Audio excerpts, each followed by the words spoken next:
I was 32 years old the night my parents looked me in the eye and told me that the greatest gift I could give my only brother on his wedding day was to disappear. Not just to step out of the spotlight, not just to sit quietly in the back pew and smile for the cameras. They wanted me gone, vanished, erased like I'd never been part of their perfectly polished suburban family. Those words carved themselves into my chest like glass. The best gift you can give your brother is not being there at all. I didn't cry, not then. I remember the clink of silverware against porcelain, the faint smell of lemon furniture polish on the dining table, the tick-tick of the antique clock in the hallway marking each endless second. My mother's voice had been sharp but steady, her chin lifted high as if rehearsed. My father cleared his throat, shifting in his chair, not quite able to meet my eyes. Mark, my golden boy brother, just stared at his water glass like it held the answers to every question in the universe. I thought I'd prepared myself for every insult, every dismissal, every dig about my career or my appearance. But nothing prepared me for that. And maybe, just maybe, you think I'm exaggerating. Families fight. Words get twisted. Weddings are stressful. But that night was the culmination of 32 years of being the disappointment, the black sheep, the afterthought in a family obsessed with perfection. So before I tell you how their perfect wedding day unraveled into their worst nightmare, I need you to understand what it was like growing up in my house. Fairfield, Connecticut, postcard suburbia. Imagine freshly mowed lawns lined up like soldiers, neighbors who judged one another by Christmas lights and SAT scores, women who competed over who could host the most casual but expensive garden party. That was the world my parents, Richard and Diane Walker, ruled like suburban royalty. My father was an accountant who built his firm from scratch. My mother ran the local historical society with military precision, her pearls always shining, her lipstick never smudged. To outsiders, we were the picture of an all-American family, white picket fence, colonial-style house, gleaming cars in the driveway. But perfection has a price, and in our home, that price was me. Mark, my brother, was the masterpiece. 2 years older, golden hair that glowed in the sun, smile wide and confident, shelves sagging with soccer trophies by age 10. By 14, he was class president and captain of the math team.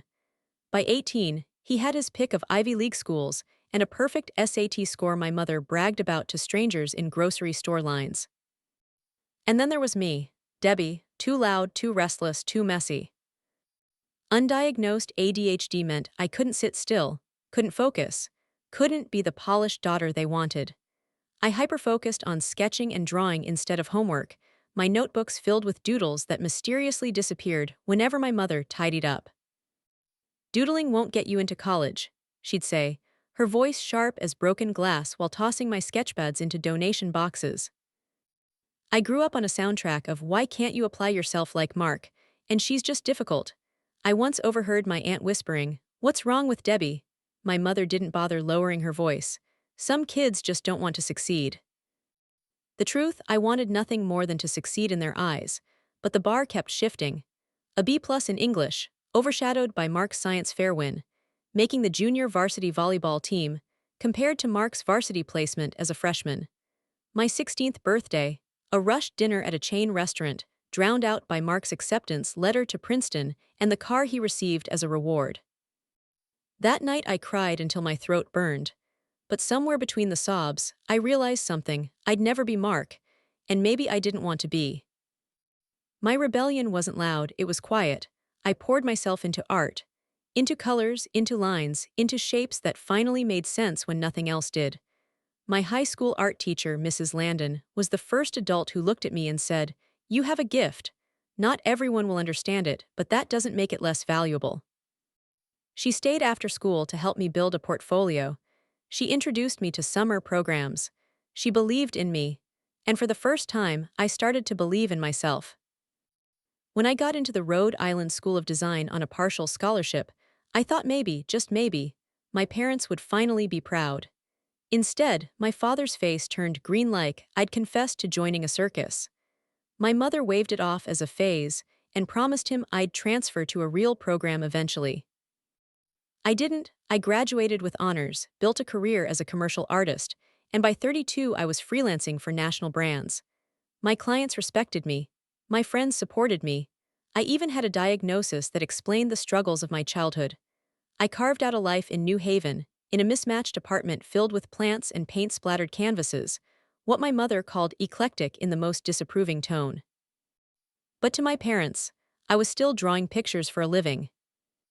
So when Mark announced his engagement to Amelia Preston, via group text, naturally, I felt the tiniest flicker of hope.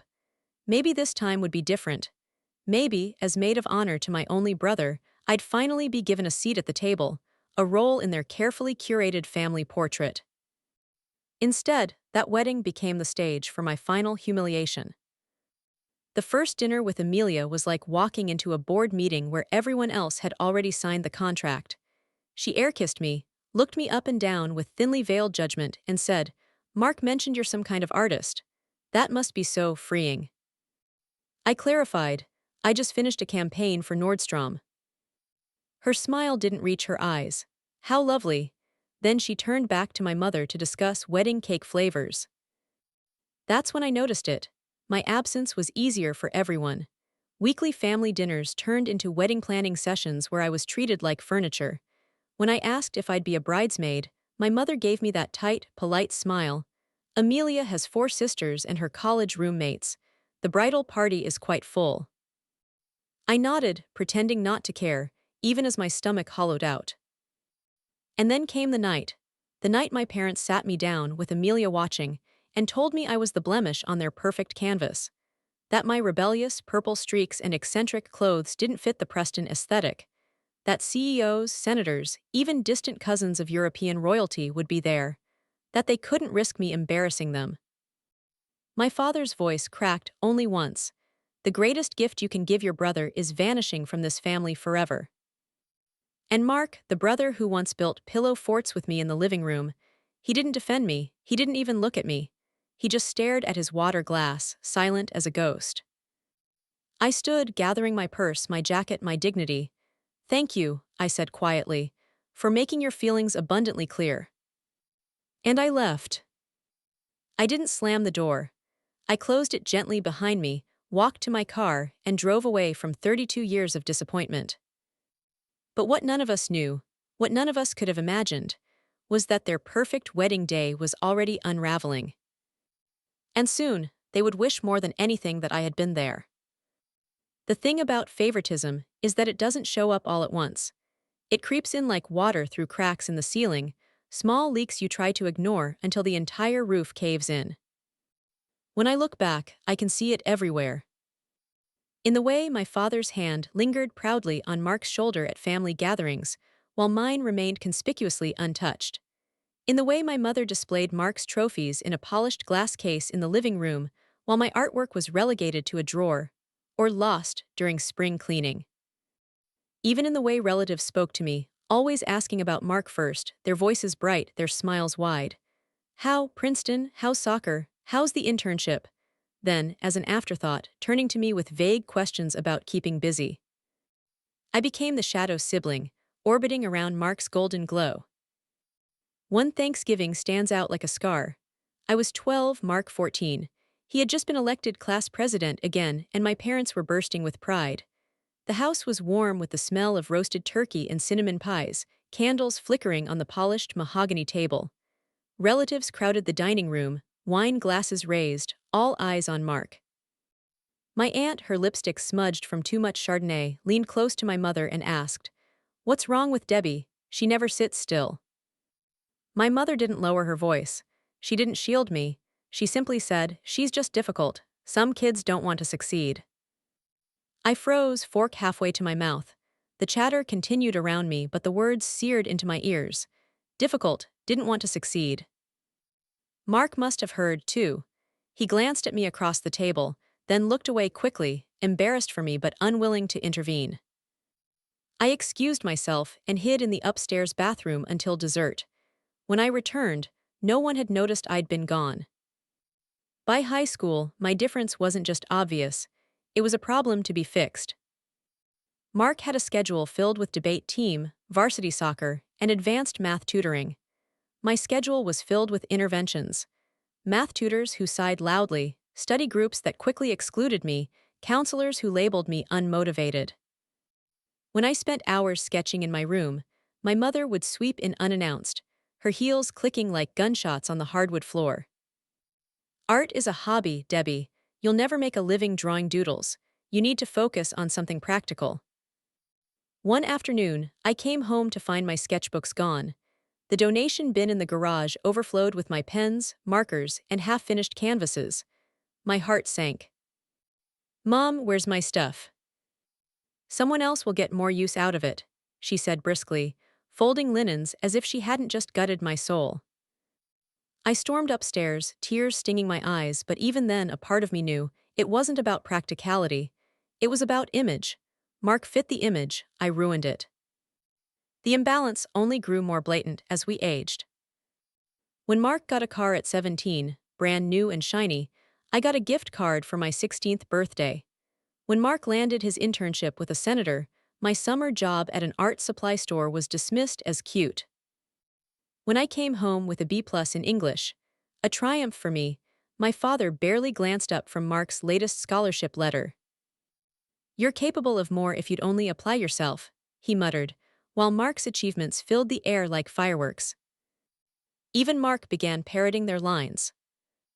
Deb, you just need to try harder. Stop making everything about being different. It wasn't malicious, it was conditioning. He had been raised on a diet of praise, while I'd been raised on scraps. But the thing about secrets is that they never stay buried. As much as my parents tried to polish the family image, cracks always showed when you looked close enough. For instance, Mark wasn't perfect. Not really. At 15, I walked into the garage one night and caught him sneaking beers from Dad's hidden stash. He froze, eyes wide, then held a finger to his lips. Please, Deb, don't say anything. I didn't. Not when he stumbled in past curfew, not when he copied homework from friends, not even when I found a crumpled college essay draft in the trash that he clearly hadn't written himself. I stayed silent because I wanted to believe he was my ally. And maybe, on some level, I wanted to believe that if I protected him, he'd protect me too. He never did. The most painful secret, though, wasn't about Mark. It was about me. I was 21 when I finally got tested for ADHD. The diagnosis explained everything: the restlessness, the hyperfocus, the failures, the misunderstandings. Suddenly my childhood made sense. I wasn't lazy or unmotivated. I was wired differently. When I told my parents, my mother pursed her lips. Labels are just excuses. My father muttered, it's too late for that to matter now. And Mark, he hugged me awkwardly. At least now you know, he said, but his tone was distant, as if the label had cemented me as the flawed sibling rather than absolved me. I realized then that some truths don't set you free. Some truths just give your family new weapons to use against you. Still, I clung to hope. Even into adulthood, even after I built my career, even after I carved out my own identity in the face of their constant dismissal, I thought maybe things would change. That one day my parents would soften, my brother would see me, my mother would stop introducing me at parties as our creative one, in the same tone she used for describing pets. So when Mark announced his engagement, that tiny spark of hope flickered again. Maybe this would be the turning point. Maybe weddings brought families together. But instead, it became the stage for the cruelest performance yet. At first, the signs were small. Wedding planning conversations where my suggestions were ignored. My name absent from the bridal party list. My mother laughing tightly when Amelia's mother, Martha, suggested a black tie rehearsal dinner, then covering with, well, Debbie isn't used to formal events. Every barb felt deliberate, disguised as etiquette, wrapped in politeness but sharp enough to cut skin. And every time, Mark said nothing. I started to feel the walls closing in. Their world was shrinking, and there was no room for me in it. Then came the brunch. We were seated around the long dining table, Amelia's parents, Mark, mine, and me, when Martha announced the rehearsal dinner's dress code: black tie. I raised a point, careful, calm. That might be difficult for guests traveling from out of town. Black tie for a rehearsal dinner is unusual. Silence. Martha's smile tightened. We believe certain occasions deserve proper respect. My mother jumped in. Debbie doesn't attend many formal events in her creative circles. My face flushed hot. I swallowed, but the words came out anyway. I understand formal events. I just think guests' convenience should be considered. If people can't celebrate properly, Amelia said sweetly, then maybe they shouldn't attend. Mark stared at his plate. My father chuckled uncomfortably. Debbie just isn't used to these things. The Walker side of the family is more practical. The Walker side of the family, as if I wasn't even part of it. That night, I stood in their backyard with Mark, away from the noise inside.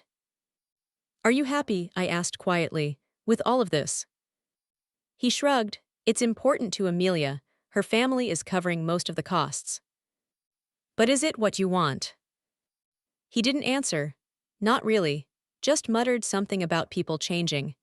And for the first time, I wondered if my brother, the one who once built forts with me, the one who once whispered secrets under the covers, was gone for good.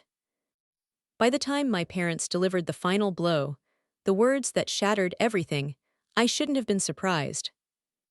But I was. And maybe you're wondering the same thing I did that night. How far can a family go to erase one of their own? It was a Tuesday night, when the breaking point finally came. My parents had invited me to dinner, just the four of us, or so they claimed. I should have known something was off the second I walked into their house. The air was too still, too rehearsed. The table was set with their best china, the good wine breathing in crystal decanters. My mother greeted me with an air kiss and the words, "That's an interesting blouse." I glanced down at my emerald green top. Nothing provocative, nothing outrageous. But I recognized the tone instantly, the prelude to criticism disguised as polite observation. When I stepped into the dining room, my suspicions were confirmed. It wasn't just my parents and Mark. Amelia was there too, perfectly coiffed, sitting at the table as if she already owned the house. A trap. The evening started with small talk, stock options from my father, spa weekends from Amelia, neighborhood gossip from my mother. I ate in silence, each bite tasting like cardboard. The air felt heavy, the kind of atmosphere where you know something sharp is about to drop. It did. Halfway through dessert, Amelia placed her fork delicately on her plate and turned toward me with a smile so practiced it felt rehearsed. Debbie, I wanted to talk to you about the wedding photos. I stiffened. What about them? She gestured vaguely at my hair, the subtle purple streaks I'd added the month before. We've established a certain aesthetic for the day. Very classic, very timeless. We were hoping you might consider a more traditional look for the occasion. My mother chimed in smoothly, and perhaps attire that's more appropriate. I set down my fork.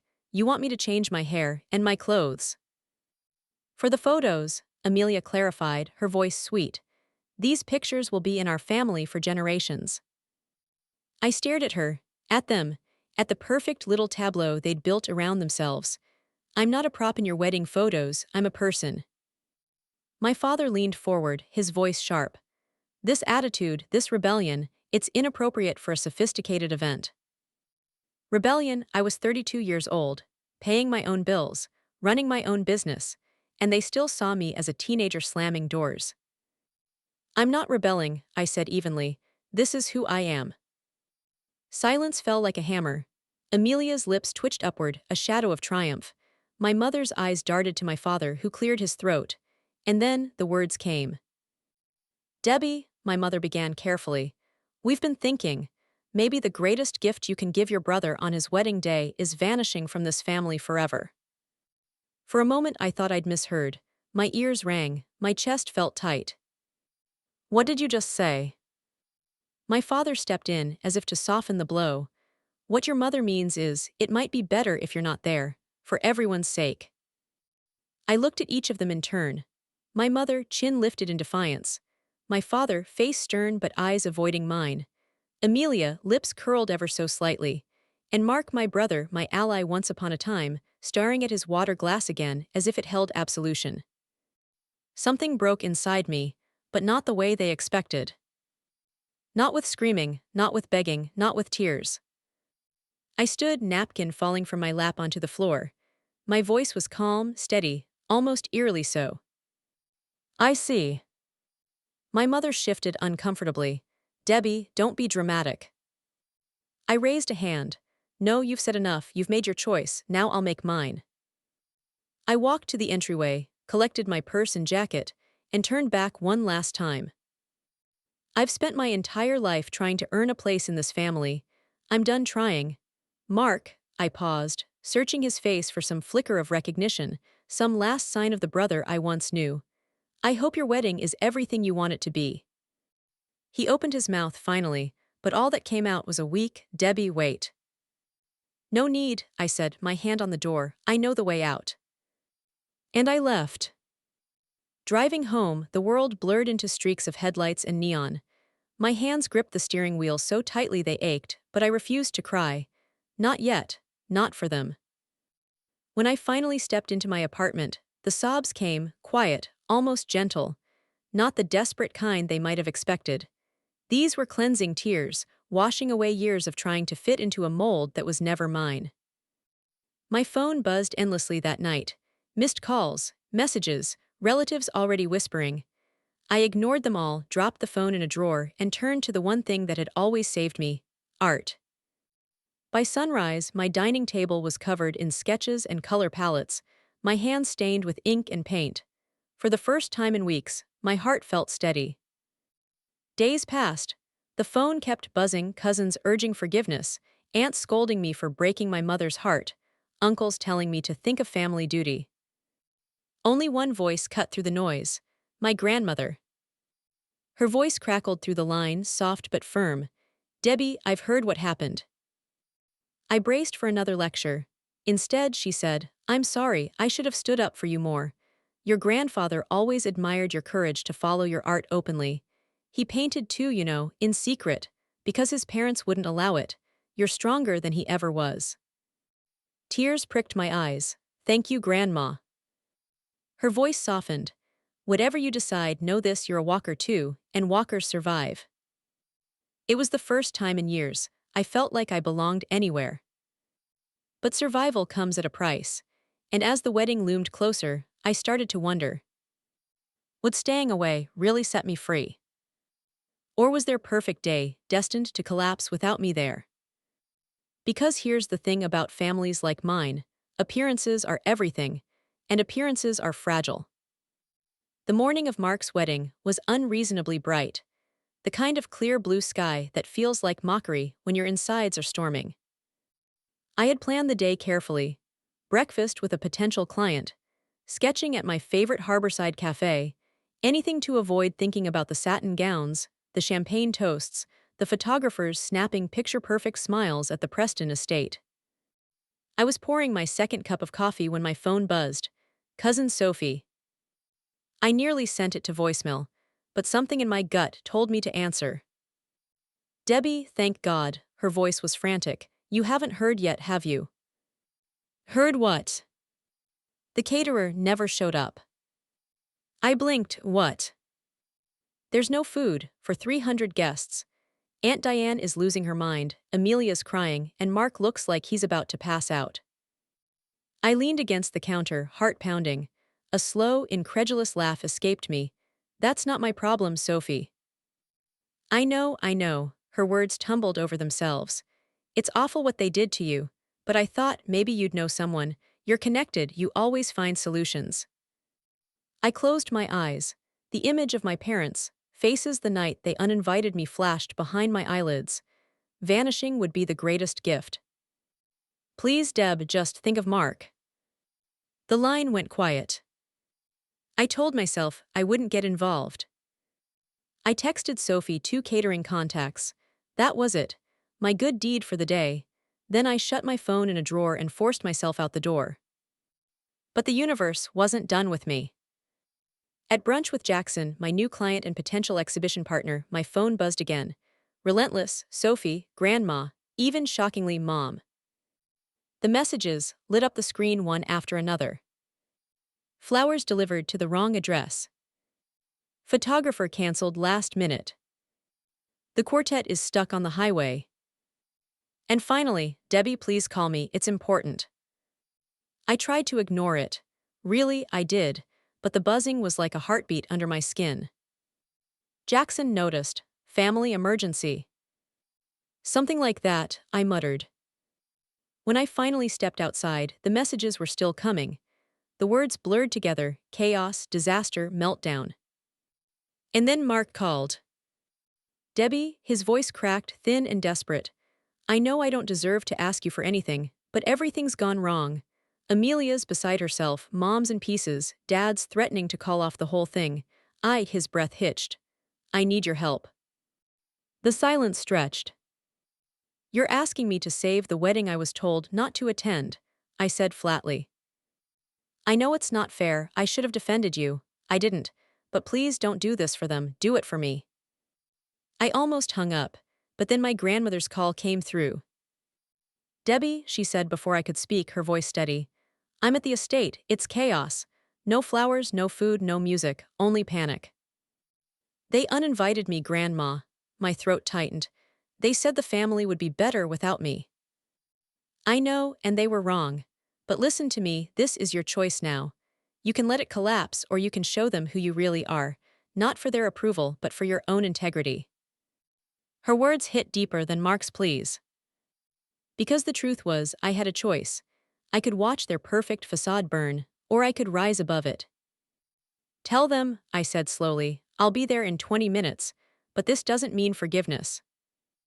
The Preston estate looked like something out of a glossy magazine: white stone columns, sweeping lawns, hydrangeas blooming in unnatural symmetry.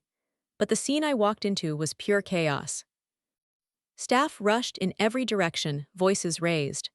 Guests milled around uneasily. And in the center of it all stood my mother, her usually perfect hair frizzing at the edges, barking orders into the void. She froze when she saw me. The tent fell into a hush. Debbie, she breathed, you came. I squared my shoulders. I understand you're having some logistical issues. Mark gave a short, shaky laugh. You could say that. Amelia sat in a chair nearby, still in her robe, mascara streaked down her cheeks. Martha Preston frantically jabbed at her phone, her pearls rattling. My father paced the perimeter like a general losing a war. I set my purse down on the nearest table. Here, what's going to happen? I need a full rundown of the problems, one person talking, no dramatics. To my surprise, Amelia wiped her face, stood, and spoke. The caterer's gone. The flowers are at another venue. The photographer canceled. The music's stuck in traffic. And the wedding planner quit this morning after my mother, she glanced at Martha, lost her temper. I nodded. Good, clears, now let me work. I pulled out my phone and started dialing. First, Louise, my friend's partner who ran a gourmet food truck collective. Lou, I need a miracle. 300 guests, upscale but flexible today. A pause, then her warm laugh. Anyone else? No, for you, give me an hour. Next, Elaine, a client who owned a boutique floral shop. Elaine, it's Debbie, I'm calling in that favor. Unique arrangements, fast delivery, can you? Say no more, we're on our way. Finally, Javier, a fashion photographer I'd worked with on a campaign. Javi, I need you, wedding emergency, bring your assistants. On it, what's the address? Within 20 minutes, pieces were moving. When I returned to the tent, I saw the first flicker of relief cross Amelia's face. Food is handled, I announced. Louise and her team are setting up elegant food stations with locally sourced ingredients. Not your sit-down dinner, but it'll be abundant and creative. Martha gasped. Food stations at my daughter's wedding. Would you prefer no food? I asked evenly. She shut her mouth. Flowers will be here within the hour. Wild, seasonal, but beautiful. Javier is on his way for photos, and I've booked a jazz trio as backup in case the quartet doesn't arrive. The tent buzzed with cautious optimism. Staff scrambled into motion. For the first time all day, chaos turned into direction. Mark approached me quietly. His tuxedo jacket hung loose over his arm, his face pale with stress. Deb, I don't know how to thank you. You don't need to, I said, my voice low. But we're going to talk, really talk, after this. His eyes softened. We will. By the time Amelia walked down the aisle in her gown, eyes still rimmed red but posture steady, the estate had transformed. The food stations looked chic and modern. The wildflowers looked intentional, even artistic. Javier moved like lightning, capturing every candid smile. From the outside, you'd never know the wedding had nearly imploded. But I knew, and so did they. As the vows began, I stood in the shadows near the edge of the tent. My hands still smelled faintly of ink from the sketches I'd abandoned that morning. My heart thudded in my chest. Because saving their perfect day had changed everything. Not the way they thought. The power wasn't theirs anymore. It was mine. The ceremony had been saved. Guests whispered about how unique the flowers looked, how refreshing the food stations felt, how the jazz trio gave the reception a lively charm. To anyone else, it was flawless. But beneath the veneer, I could feel it. The tight smiles, the darting glances, the way my mother's pearls trembled against her throat. My presence wasn't just unexpected, it was uncomfortable. A reminder that no matter how hard they tried, they couldn't fully erase me. I kept to the edges, watching Amelia beam through gritted teeth and my father entertain board members with stiff laughter. Mark caught my eye once or twice, but he looked away quickly, as if afraid that acknowledgement might unravel everything.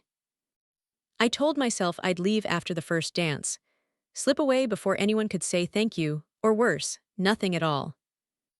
But then it happened. It was the bouquet toss. A crowd of women gathered, laughing, jostling for position.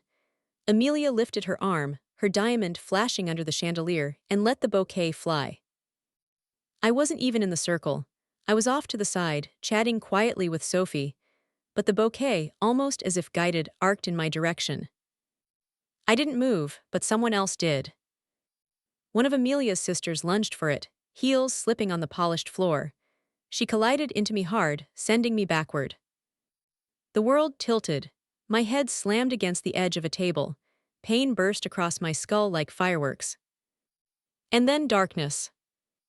I woke to blinding lights and the sterile scent of antiseptic. The steady beep of a monitor pulsed in my ears. My body ached, my head throbbed, and for a moment I didn't know where I was. Then I saw it, the hospital curtain pulled halfway, the faint sound of nurses chatting outside, and Sophie sitting beside me, her face pale. "You're awake," she whispered, relief flooding her features. "What happened?" My voice was raw. "You fell," she said gently. "Hit your head, they brought you here." I groaned, trying to sit up, but the movement sent a wave of dizziness through me. "Don't," Sophie pressed a hand to my arm. "The doctor will explain." Almost on cue, a man in scrubs appeared. "Deborah Walker," he scanned my chart, then looked at me. "You sustained a mild concussion and a fractured wrist. We've run scans, no brain bleed, but you'll need rest and follow-ups." I blinked, a fracture. He nodded, left wrist, likely from bracing during the fall. I looked down. My wrist was wrapped tightly in a splint, swollen beneath the bandages. The doctor's voice softened. "Do you remember the incident?" "Someone shoved me," I muttered. Sophie's lips pressed together. "You were knocked, Deb, it looked deliberate." Later, when the room was quiet, Sophie leaned closer. "I shouldn't tell you this, but," she hesitated. "I overheard Amelia's sister after it happened. She was laughing, said something about how at least you won't ruin the pictures now." The words landed heavier than the pain in my wrist. "Are you saying they wanted me out of the way?" Sophie swallowed. "I'm saying it didn't feel like an accident." My chest tightened, a familiar ache, betrayal, sharper than any fracture. Hours passed. The pain dulled, replaced by numbness. My phone buzzed again and again, calls from relatives, messages from numbers I didn't recognize. Finally, Mark appeared. He looked exhausted, his tie loosened, his hair a mess. For once, the polished mask was gone. "Debbie," his voice cracked. He moved to my bedside, eyes glistening. "I'm so sorry." I stared at him. For what? Not stopping them from uninviting me, or for watching me end up in a hospital bed. He winced, "Both." I turned my face away. "Please," he whispered, "just listen. When mom called you dramatic, when dad told you to stay away, I should have spoken up. I didn't, and now this. His gaze dropped to my bandaged wrist. This is on me too. The anger that had been simmering inside me boiled over. You knew, Mark. You saw how they treated me my entire life, and you let it happen, because it was easier to be their perfect son than my brother. Tears welled in his eyes. You're right. The silence stretched, broken only by the beep of the monitor. Finally, he said, I don't know how to fix this, but I want to try, please believe me. The next morning, the doctor returned with results. Ms. Walker, he said gently, the X-rays confirm a hairline fracture in your wrist. You'll need a cast for 6 weeks. No heavy lifting, no strain. He hesitated. I should also note, the pattern of bruising suggests you were pushed, not just tripped. My heart stuttered, pushed. He nodded. We can document it in your file if you wish, in case you decide to pursue legal action. Legal action, against my own family. The idea churned in my stomach, both terrifying and liberating. When I was discharged, Sophie helped me back to my apartment. The city lights blurred past the car windows, my wrist throbbing in rhythm with my heartbeat. Inside my apartment, surrounded by the mismatched furniture and colorful canvases my mother had always sneered at, I felt the weight of choice pressing down. I could bury this, pretend it was an accident, slip back into silence the way I always had. Or I could speak, finally. Because now I had evidence. X-rays, doctor's notes, witnesses, proof that my family's obsession with perfection had tipped into something dangerous. That night, as I sat at my dining table, my cast heavy against the sketchbed, I asked myself the question I'd avoided my whole life. What matters more, loyalty to the family that hurt me, or the truth that could finally set me free? The fracture was visible on the X-ray, hard proof. A thin, pale line cutting across the image of my wrist, evidence that what happened at the wedding wasn't just a stumble, it was force. I stared at the film as the doctor explained recovery, but my mind was elsewhere. Not on the cast, not on the pain, on the choice. Silence had always been the currency of survival in my family. Silence about the favoritism. Silence about the insults. Silence about the secrets. Every time I bit my tongue, I bought another seat at the table. But now, I wondered if I wanted that seat at all. 2 days after the wedding, my doorbell rang. I opened it to find my grandmother, small, silver-haired, eyes sharp as ever, standing with a tote bag. I brought soup, she said, holding it up like an offering. I laughed weakly. Of course you did. Inside, she fussed over me, setting the pot on the stove, arranging crackers on a plate. Finally, she sat across from me, folding her hands. Debbie, she said softly, what are you going to do? I don't know, my voice cracked. The doctor said I was pushed. Sophie swears she heard Amelia's sister laughing. I have proof, Grandma, proof they wanted me gone so badly they didn't care if I got hurt.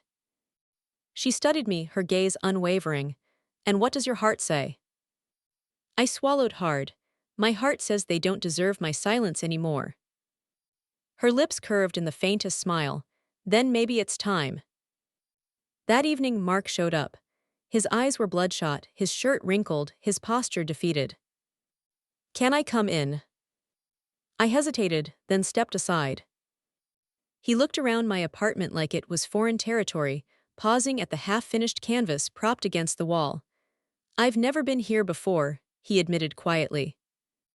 I raised an eyebrow. That doesn't surprise me. He flinched, then sank onto the couch. I needed to see you, to explain. Explain what? My voice was sharp. Why your fiancé's sister nearly put me in the hospital, why you let Mom and Dad erase me from your wedding. He dragged a hand through his hair. I didn't know about the push, I swear, but I knew about the rest, and I let it happen. Because I thought going along with Amelia's family, with Mom and Dad, was the only way forward. And was it worth it? I asked bitterly.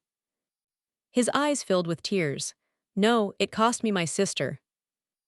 The silence stretched, thick with years of unspoken truths. Finally, he whispered. I have a confession. My chest tightened. What kind of confession? He looked down at his hands.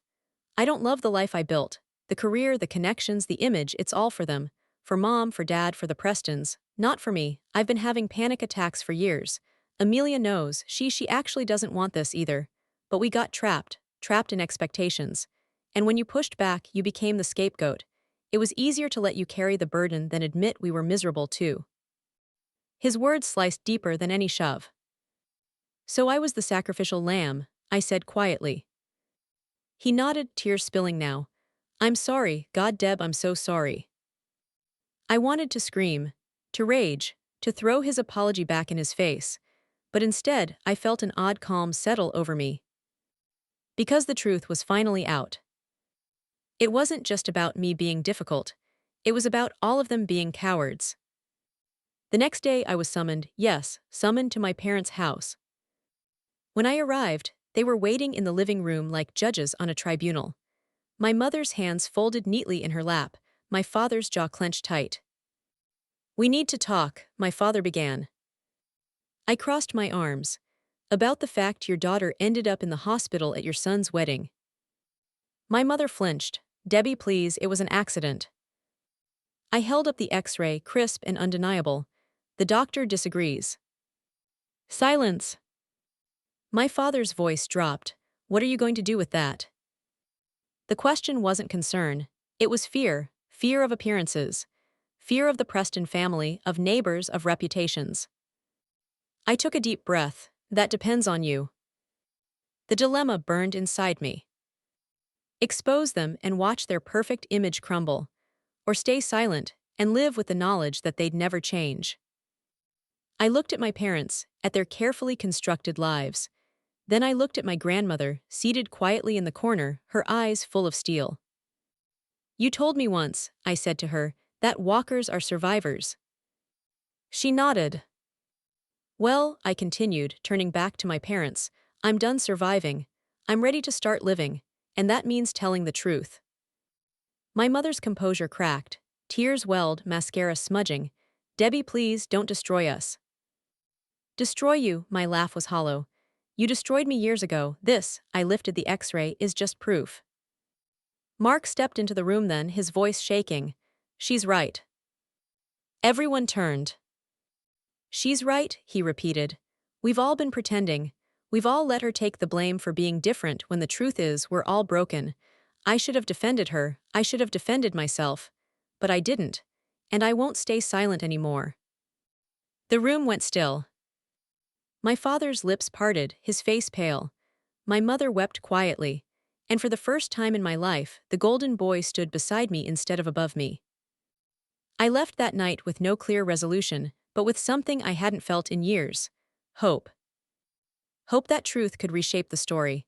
Hope that maybe, finally, I wasn't alone. But hope is fragile. And reconciliation, if it came at all, would demand more than words.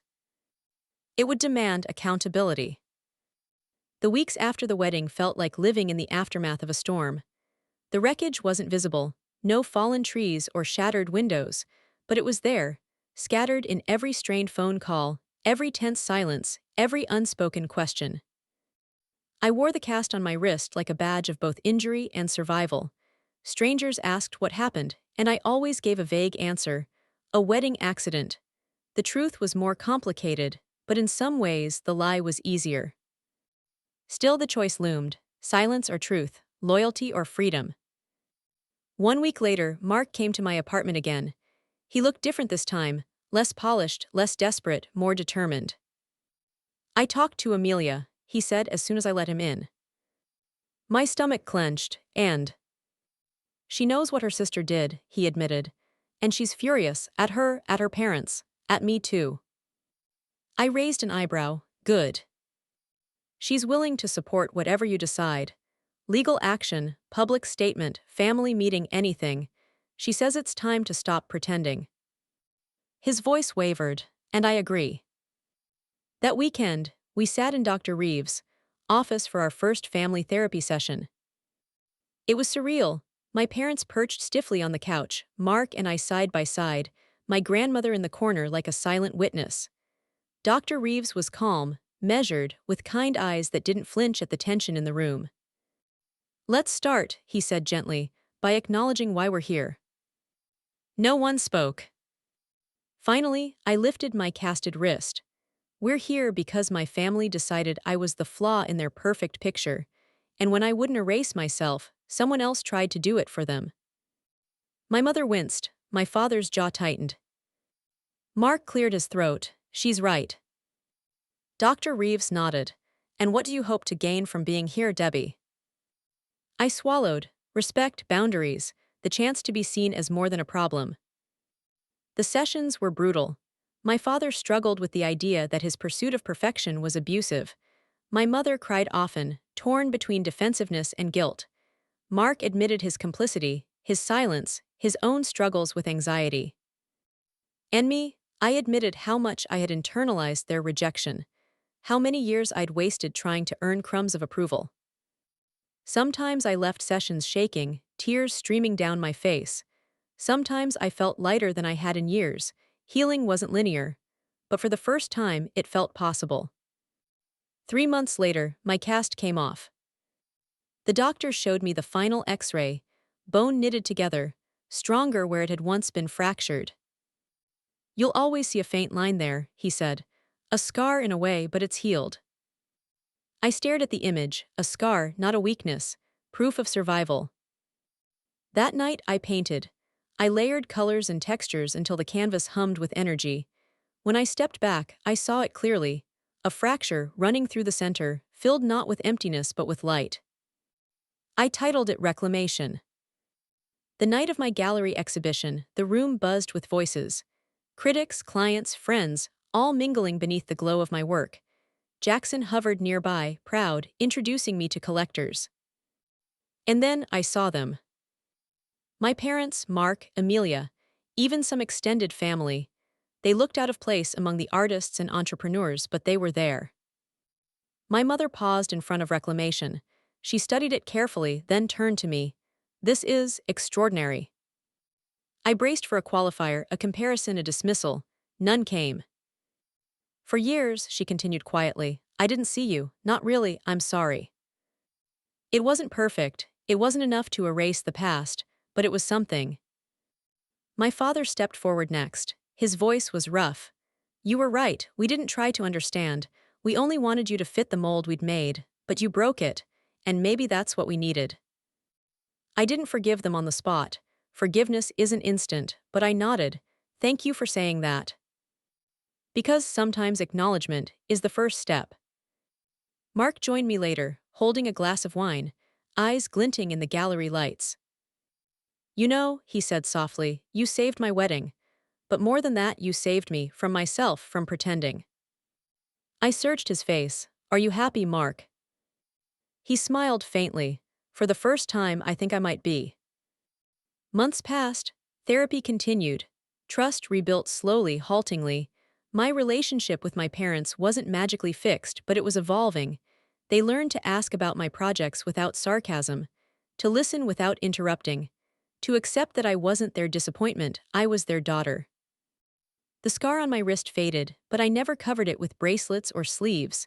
I let it show, a reminder of what I'd survived, of what I'd chosen.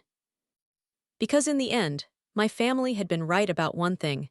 The greatest gift I could give my brother's wedding was my disappearance.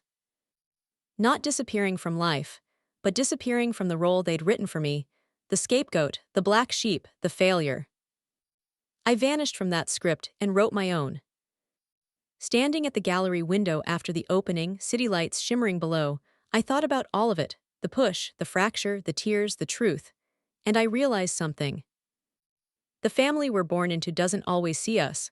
Sometimes they can't, sometimes they won't. But scars can become stories, and stories can become survival. So tell me, have you ever been the black sheep in your family? Have you ever had to choose between silence and truth? If my story resonated with you, drop a comment below and tell me where you're watching from. And don't forget to like, share, and subscribe for more stories about finding your voice when the world tries to silence you. Because sometimes the bravest thing we can do is refuse to disappear.